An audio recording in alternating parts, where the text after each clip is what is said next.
안녕하세요 여러분, 지구과학 시간입니다. 이번 단원부터는 뭔가 여러분들 주변에서 볼 수 있는 그러한 자연현상들을 다루는 거기 때문에 고체지구보다는 살짝 부드러운 느낌이 날 거라는 거, 새로운 단원이 들어가니까 두근두근 거리는 마음을 가지고 한번 시작을 해보도록 하겠습니다.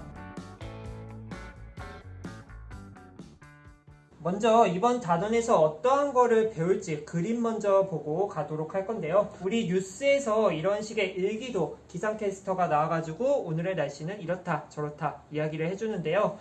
우리 이번 단원을 배우면 대략적인 날씨 우리가 예측할 수 있고요. 이 일기도는 최근의 일기도입니다. 2020년 5월 15일 이때 비가 엄청 많이 내렸거든요. 그때 우리나라의 상황을 한번 볼까요? 보시면 음표처럼 생긴 무언가가 이렇게 꺼멓게 칠해져 있습니다. 그리고 여기 L자 보이고 H가 있습니다. 살짝 삘이 오신 분들은 알겠지만 저기압 그리고 고기압이고요. 여기도 저기압이 있네요. 즉 우리나라 근처에 뭔가 저기압이 있는 것 같고요. 우리나라 근처에 뭔가 저기압이 있어서 이렇게 비가 내린 건 아닐까, 그런 생각도 한번 해볼 수 있을 것 같네요. 오늘의 핵심 키워드 보면서 본격적으로 들어가 보도록 하겠습니다. 고기압과 저기압, 그리고 기단, 그리고 계절별 날씨, 그리고 일기도, 이렇게 4개에 대해서 배워보려고 합니다. 이 4개의 키워드 기억하면서 시작을 해보도록 할게요. 우리 교과서 77페이지에 나와 있는 그림입니다. 보시면 지금 일기도가 이렇게 나와 있고요. 괴상한 기호들이 이렇게 많이 나와 있는 것 같습니다. 이렇게 음표들이 정말 많은데 일기 기호고요. 우리 음악 시간에 음표 나오죠?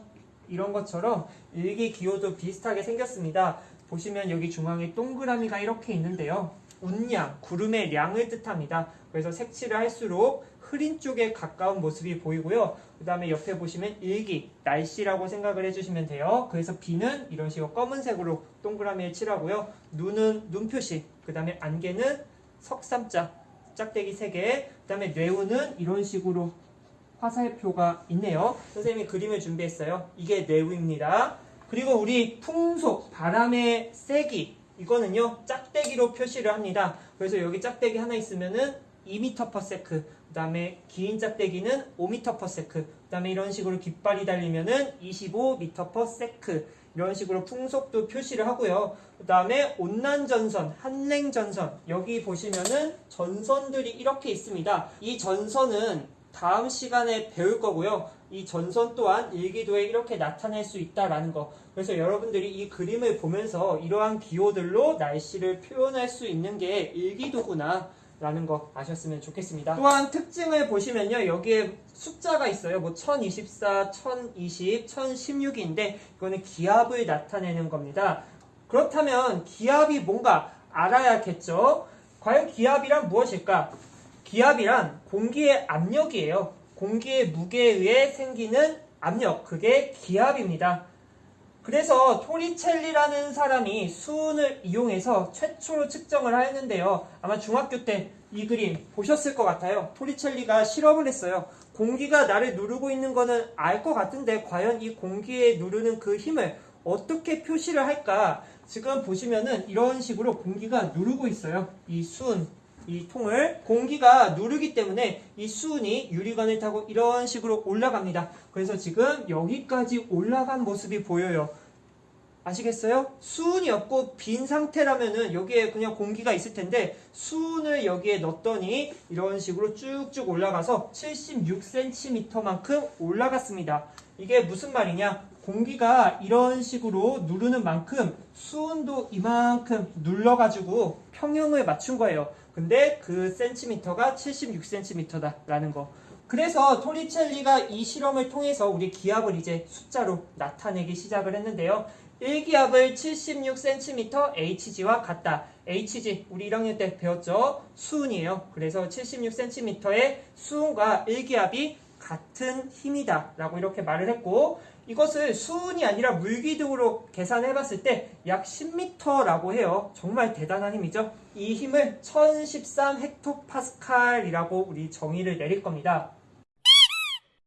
방금 보았던 이 그림에 보시면은 1036, 1032, 1004, 1023 숫자가 다양하게 있는데요. 다 1기압보다 높은 상태를 의미합니다. 아무튼간 1기압은 1013헥토파스칼과 같다. 그리고 기압의 단위는 이런 식으로 HPA, 헥토파스칼을 사용한다라고 아셨으면 좋을 것 같아요.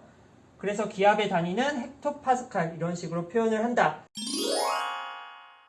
그림에서 이렇게 동그라미로 연결된 모습들이 보일 거예요. 여기는 1036, 그다음에 여기는 1032 이런 식으로 동그라미가 연결되어 있는데요. 이거는 등압선이라고 합니다. 지금 이 지역의 기압이 다 1036이라는 거예요. 우리 등고선 생각하면 쉽거든요. 그런 식으로 기압이 같은 것을 다 이렇게 연결해가지고 이렇게 표시를 했습니다. 아시겠죠? 여기까지 어렵지 않아요. 그리고 하나 더 말씀드리고 가자면요. 우리 1013헥토파스칼을 1 기압이라고 하잖아요. 우리가 보는 이러한 일기도에서 숫자들은요. 4만큼 바뀌게 되어 있습니다. 1020, 1016, 그 다음에 더 기압이 높은 것은 1024 이런 식으로 기압을 4 단위로 나타낸다라는 거. 그래서 이렇게 기압에 대해서 한번 정의 살펴보았고요. 우리가 알고 있는 기압 뭐가 있나요? 기분이 저기압일 땐 고기압으로 가라 라는 말이 있듯이 고기압, 저기압 있잖아요. 주변보다 기압이 높은 곳을 고기압, 그 다음에 낮은 곳을 저기압이라고 합니다. 그래서 공기가 이동하기 때문에 지역마다 다를 수밖에 없습니다. 우리 공기 멈춰있지 않잖아요. 후 이렇게 불어도 공기가 이동을 하는 게 보이죠? 보이진 않죠? 공기가 이동을 하죠. 그래서 지역마다 다르다. 그리고 공기는요, 높은 곳에서 낮은 곳으로 이동을 합니다. 이거 중요한 표현이에요. 공기가 기압이 높은 곳에서 낮은 곳으로 이동한다. 즉 고기압에서 저기압으로 바람이 분다라는 거죠. 이런 식으로 공기가 많이 있으면 선생님이 그림을 표시해봤고요. 여기는 공기가 적게 있으면 표시해봤습니다. 이런 식으로 고기압에서 저기압으로 공기가 이동을 한다라는 거예요. 다시 한번 볼까요? 많은 쪽에서 적은 쪽으로 이렇게 이동을 한다라는 거. 그래서 공기는 이런 식으로 기압이 높은 곳에서 낮은 곳으로 이동한다. 기억해 주시기 바랍니다. 다음으로 넘어가시면은 단열 압축과 단열 팽창이란 말이 나옵니다. 우리 공기는 이동을 합니다. 하지만 이렇게 이동을 할 때 뭔가 변화가 생길 수 있다라는 거예요. 근데 어떠한 변화냐면요. 단열 변화입니다. 그래서 그 중에서 단열 압축, 단열 팽창을 다뤄볼 건데 외부와의 열 교환을 차단시킨 상태에서 이게 단열 의미하는 거고요. 공기의 부피를 변화시켜보자 라는 생각을 해볼 거예요. 이러한 생각을 해볼 때 공기 내부의 온도가 변하는 단열 변화가 일어납니다. 단열 변화란 외부로부터 열을 차단시킨 거예요. 공기가 이렇게 움직이는데 난로를 갖다 대면서 공기를 데운다 이런 게 아니라 다 차단시킨 상태, 그거를 단열 변화라고 말을 하고요. 공기가 하강을 하면은 단열 압축됩니다. 하강하면은 단열 압축되어 내부 온도가 올라가고 그 다음에 공기가 상승하면은 단열 팽창되어 내부 온도가 내려갑니다. 이 두 개에 대해서 이제 자세하게 알아볼 겁니다. 그 전에 그림 하나 보고 갈 건데요. 지금 보시면은 컵에 이렇게 물방울이 이렇게 생긴 모습이 보이거든요. 다른 그림을 볼까요? 우리 이런 식으로 안경 낀 사람들은 뭔가 공감을 할 거예요. 갑자기 온도가 바뀌게 되면은 이런 식으로 물방울이 생기게 되죠. 우리 공기가 물방울로 변하는 현상, 이거를 응결이라고 앞으로 이야기를 할 겁니다. 이 이야기를 왜 했냐면요. 우리 공기가 상승하면은 응결하는 일이 벌어집니다.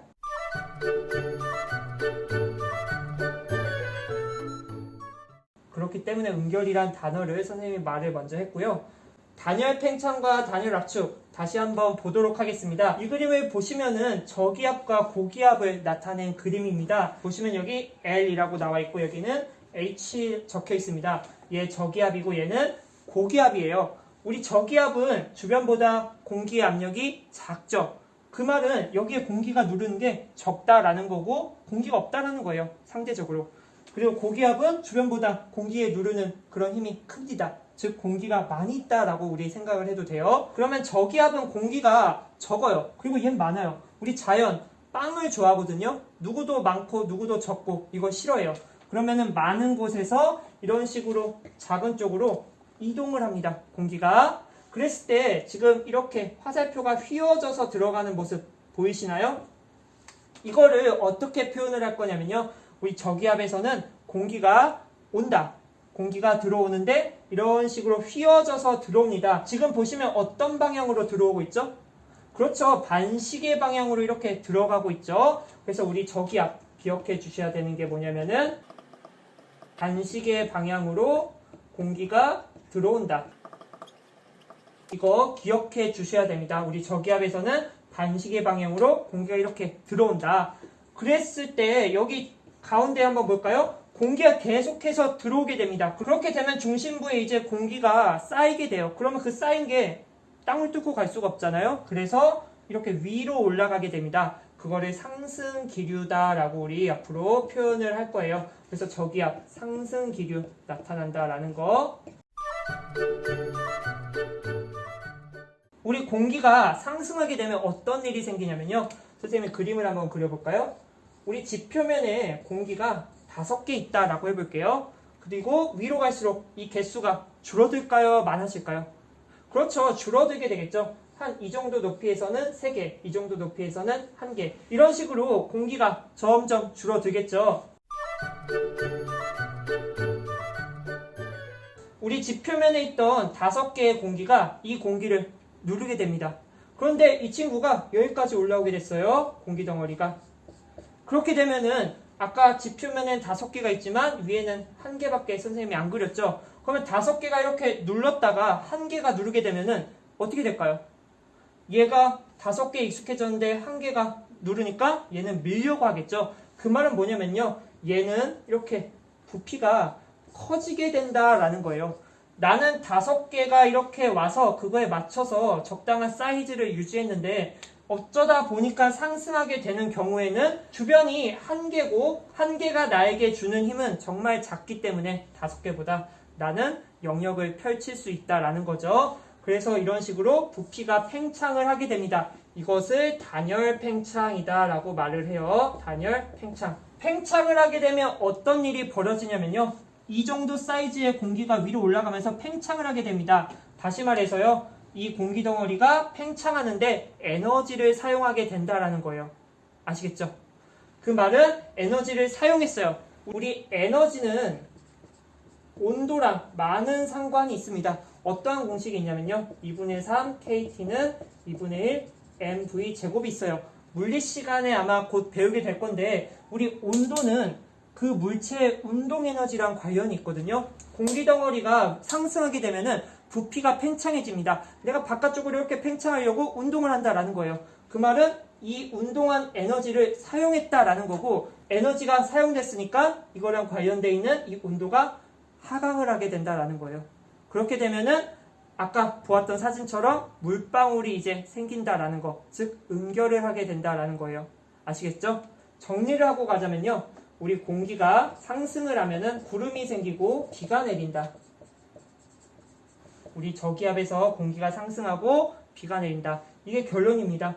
지금 여지껏 선생님이 말한 거를 다 기억하지 못해도 좋아요. 여러분들이 기억해 주셔야 되는 거는 공기가 상승했을 때 이 공기 덩어리가 영역을 펼치려는 팽창을 하게 되고요. 그것을 단열 팽창이다 라고 말을 한다. 그리고 팽창하면서 에너지를 사용했기 때문에 온도가 내려갑니다. 그 말은 공기의 온도, 수증기가 이렇게 온도가 줄어들면은 물방울이 되는 응결 현상이 일어난다. 그래서 앞으로 여러분들은 공기가 상승하는 곳은 비가 내린다. 그렇게 생각을 해주시면 돼요. 우리 오른쪽에 있는 고기압을 볼까요? 우리 고기압은요, 주변보다 기압이 높은 곳입니다. 그 말은 주변보다 기압이 높기 때문에 사방팔방으로 이 많은 거를 퍼뜨려 줘야 됩니다. 그런데 지금 어떻게 퍼뜨리고 있나요? 그렇죠. 시계 방향으로 이렇게 퍼지고 있죠. 그래서 고기압은 시계 방향으로 바람이 불어 나간다라고 우리 표현을 할 겁니다.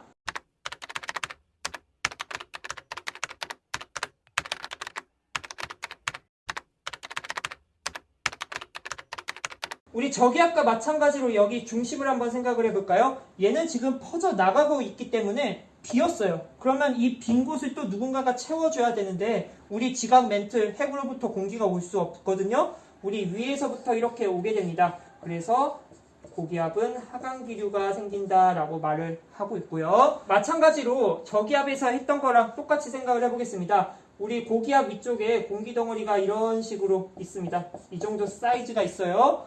우리 지표면보다 위쪽에는 공기가 적어요. 그래서 여기도 마찬가지로 5개, 그 다음에 여기 1개라고 말을 해보겠습니다.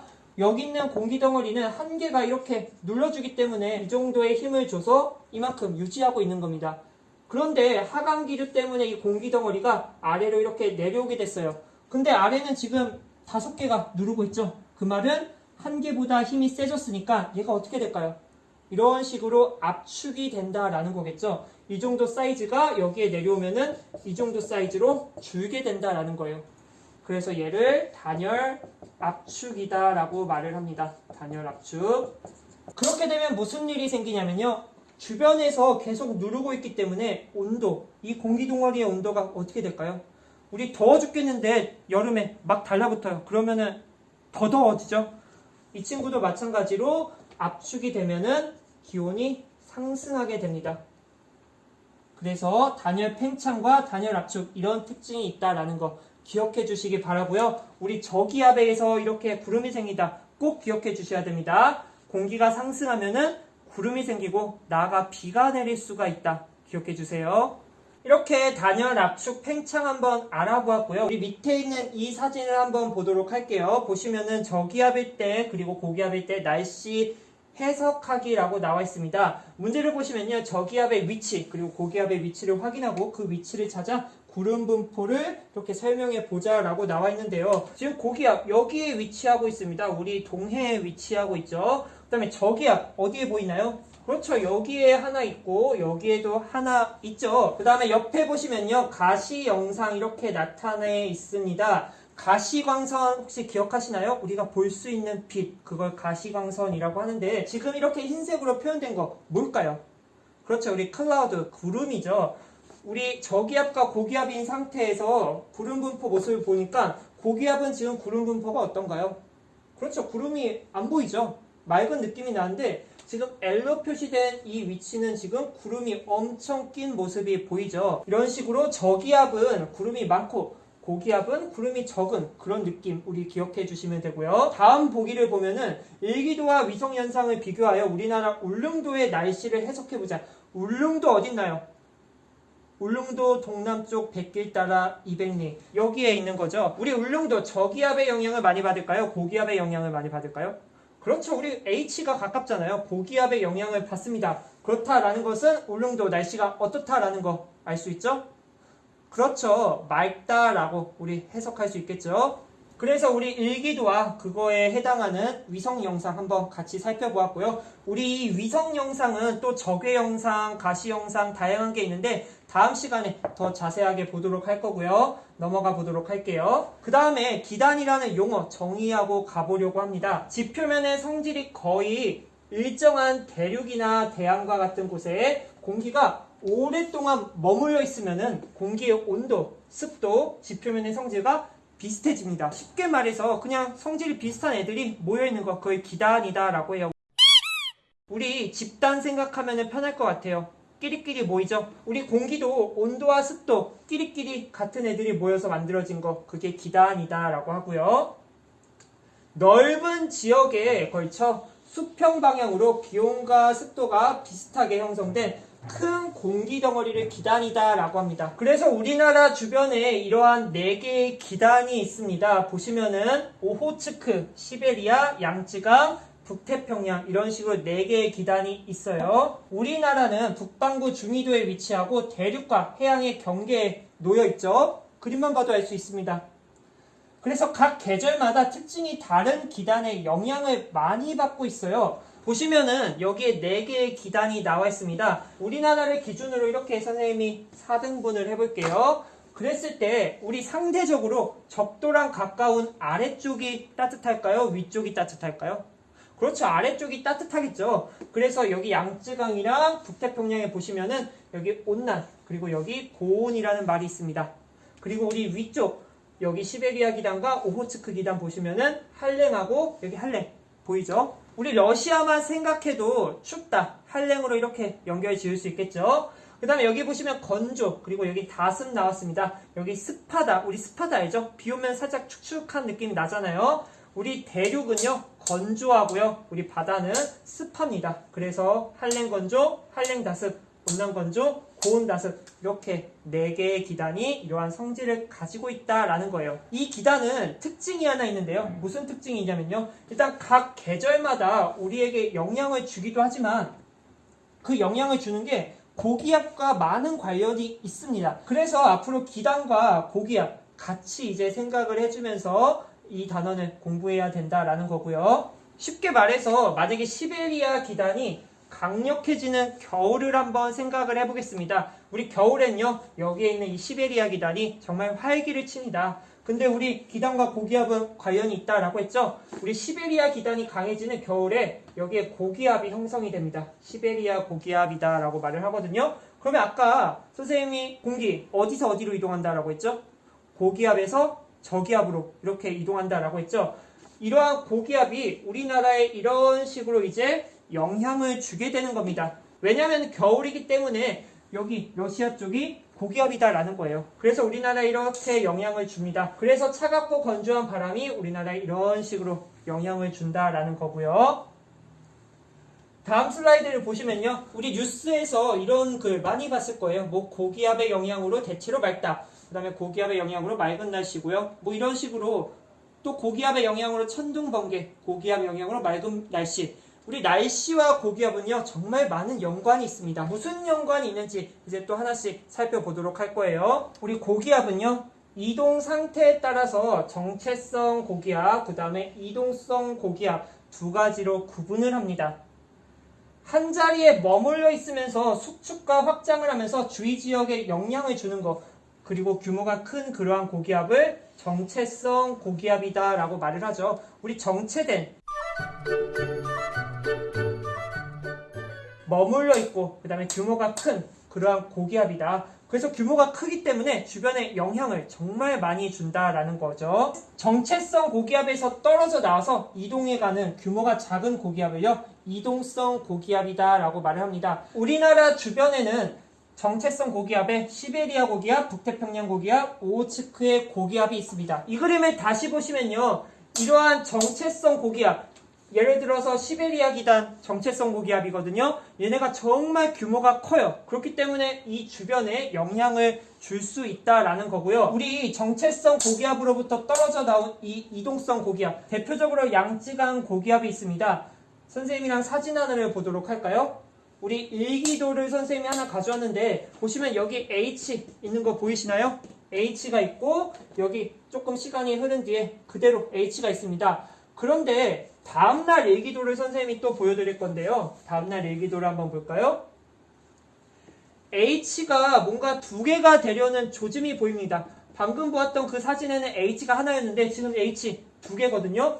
그리고 옆에 있는 시간이 지난 이 사진을 보니까 H가 뚝 떨어져서 나왔습니다. 지금 양쯔강 고기압으로 바뀌게 된 거예요. 즉 이동성 고기압이 또 이제 움직이기 시작한다라는 거죠. 그래서 이렇게 규모가 큰 고기압에서 똑 떨어져 나와서 생긴 그 이동성 고기압, 대표적으로 양쯔강 고기압이 있다라는 거 기억해 주시기 바라고요. 이러한 고기압들이 과연 우리나라에 어떻게 영향을 주는지 살펴보도록 하겠습니다. 여러분들 교과서 밑에 일기도 나와 있죠. 우리 봄, 가을철 일기도 나와 있고 여름철, 그 다음에 겨울철 나와 있습니다. 이제 각 계절별로 보도록 할게요. 먼저 봄, 가을철 일기도를 보면요. 양쯔강 기단의 영향으로 온난 건조한 날씨가 나타납니다. 우리 봄철 날씨 특징이거든요. 지금 보시면 여기 H 보이시나요?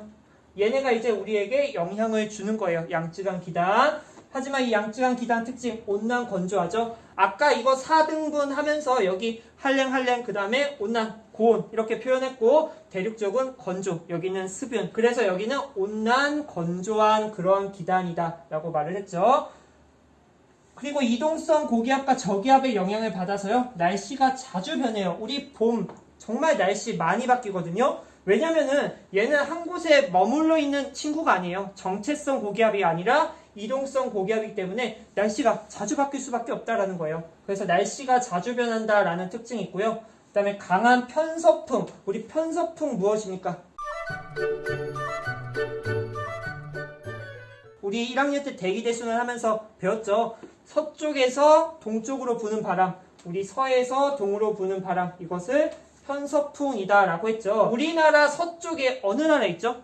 중국이 있죠. 우리 뉴스 보면은 중국에서 뭐가 온다 많이 말하고 있죠. 미세먼지 오고 황사 오고 있죠. 중국에서 편서풍을 타고 미세먼지도 날아오고 황사도 이렇게 날아오고 있죠. 그래서 그러한 특징들 있다라는 거 봄철. 그 다음에 날씨가 건조하여 산불이 자주 발생하기도 한다. 우리 양쯔강 기단이 봄철에 활발한 모습을 보이기 때문에 온난하고 건조한 바람이 이런 식으로 분다라는 거죠. 그 다음에 여름철 일기도 한번 보도록 하겠습니다. 초여름에는 북태평양 고기압이 북쪽의 찬 공기와 만나서요 장마전선을 형성하기도 한다. 정말 중요한 문장입니다. 이 장마전선 우리 다음 시간에 배우겠지만 이 단원에서 단골로 출제되는 단어거든요. 장마전선 어떤 거냐면요. 일기도 이 사진을 한번 볼까요?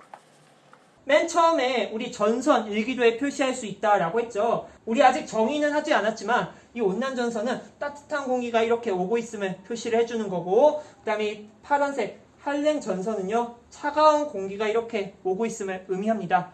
우리 여름에 어떤 일이 벌어지냐면요 찬 공기와 따뜻한 공기가 만나서 이런 식의 장마전선을 형성하게 됩니다. 다음 시간에 조금 더 자세하게 알아보고요. 우리 장마전선이 이렇게 형성되는 거 여름이고요. 무덥고 습한 날씨가 지속됩니다. 우리 보시면 여기 북태평양 기단 바다잖아요. 습해요. 그리고 정체성 고기압입니다. 그렇기 때문에 얘네가 이제 우리나라에 이런 식으로 영향을 주게 됩니다. 무덥고 습한 공기가 우리나라에 이렇게 영향을 준다라는 거. 그 다음에 대륙에는 저기압, 그 다음에 해양에는 고기압이 나타납니다. 우리 해양은 보시면은 H 고기압 있고요. 지금 여기 보시면은 L 있어요. 잘 안 나오네. L이 여기 있습니다. 우리 공기 고기압에서 저기압으로 이동한다라고 말을 했죠. 이런 식으로 우리 여름철에 바람이 부는데요. 이거를 어떻게 표현을 하냐면은 남동 계절풍이다 라고 말을 해요. 우리 설마 동서남북 모르시는 분들이 있을 것 같은데 동서 남북 이렇게 표현을 하죠. 우리 남동 쪽에서 이렇게 불어 들어오는 거 그것을 남동 계절풍이다 라고 말을 합니다. 그래서 여름철에 이러한 특징이 있다라는 거 기억해 주시고, 우리 가을철로 가볼까요? 우리 가을철은 봄이랑 뭔가 비슷한 일기도인데요. 한랭 건조한 기단의 영향으로 날씨는 맑아요. 그렇지만 양쯔강 기단, 우리 양쯔강 기단 무슨 고기압이라고 했죠? 정체성 고기압에서 뚝 떨어져서 나온 이동성 고기압이다 라고 말을 했죠. 양쯔강 고기압의 영향을 받아서 날씨가 자주 변한다. 그래서 봄이랑 뭔가 비슷한 느낌 생각해 주시면 될 것 같고, 그 다음에 겨울을 보도록 하겠습니다. 우리 겨울 일기도 뭔가 복잡해 보이는데 시베리아 고기압의 영향으로 춥고 건조한 날씨가 나타납니다. 우리 시베리아 고기압 어딨죠? 이렇게 4등분 했을 때 2, 4분면 여기 러시아 쪽 H 보이시죠? 우리 정체성 고기압, 시베리아 고기압이 너무 강력합니다. 그래서 우리나라에 이렇게 영향을 주는데요. 차갑고 건조한 그러한 바람이 우리에게 이렇게 오고 있습니다. 그래서 춥고 건조한 날씨가 나타나고요. 대륙에는 고기압이 나타나고 해양에는 저기압이 나타납니다. 우리 여기에 보시면 H가 있고 해양에는 L이 있죠. 바람은 H에서 L로, 고기압에서 저기압으로 분다. 그러면 이거 지금 무슨 방향인가요? 여기가 북쪽, 여기가 서쪽이니까 북서계절풍이 분다라고 말을 할 수 있겠습니다. 그래서 북서계절풍이 강하게 분다. 그리고 우리 겨울철 특징이 폭설입니다. 폭설. 여러분들이 군대 가시면은 이 상황 정말 싫어하실 것 같은데 이런 식으로 폭설이 지금 내리고 있거든요. 눈이 정말 많이 내리고 있어요. 우리 폭설이 겨울에 많이 내리는데 우리 그것을 알려면은 기단의 변질을 한번 생각을 해야 되는 거거든요. 우리 성질이 같은 공기들이 모여있는 거 그것을 기단이다 라고 하는데 얘네가 변하는 경우가 있어요. 밑에 그림을 보시면은 우리 한랭한 육지라고 나와 있거든요. 뭐 우리 러시아라고 생각을 한번 해볼까요? 러시아 춥고 건조하잖아요.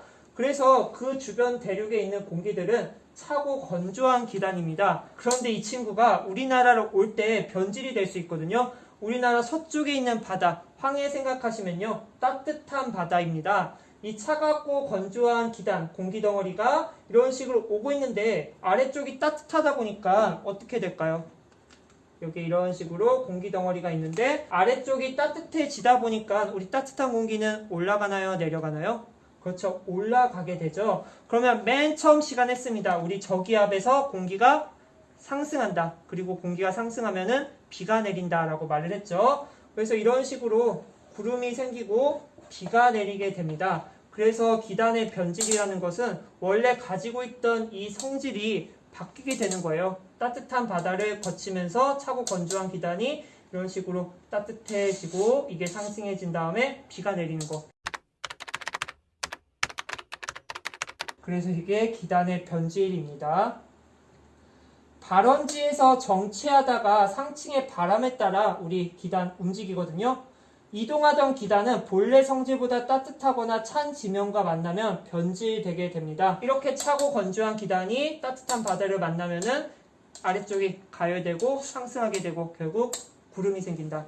그래서 이러한 폭설이 우리 시베리아 고기압이 우리나라로 넘어올 때 따뜻한 바다를 거치게 되면은 이런 식의 폭설을 유도할 수 있다라는 거 기억해 주시기 바랍니다. 정리를 하고 가도록 하겠습니다. 오늘 우리 새로운 단원 들어갔는데요. 고기압, 저기압, 그리고 우리나라 주변에 영향을 끼치는 기단들 이렇게 살펴보았습니다. 각각의 기단들이 어떻게 우리나라에 영향을 주는지 살펴보았고 특징들 기억해 주셔야 되겠죠. 다음 시간에는 이러한 것들을 바탕으로 더 나아가서 이제 저기압 어떻게 우리나라에 영향을 주는지 살펴볼 거거든요. 우리 대표적인 저기압이 온대저기압과 열대저기압이 있습니다. 열대저기압은 우리가 다 아는 태풍이고요. 그 다음에 온대저기압은 아까 일기도에서 봤던 시옷자 모양 그렇게 생긴 걸 온대저기압이라고 하거든요. 다음 시간에 아마 별일이 없으면 학교에서 배울 것 같습니다. 그날을 기다리며 오늘은 여기까지 하도록 할게요.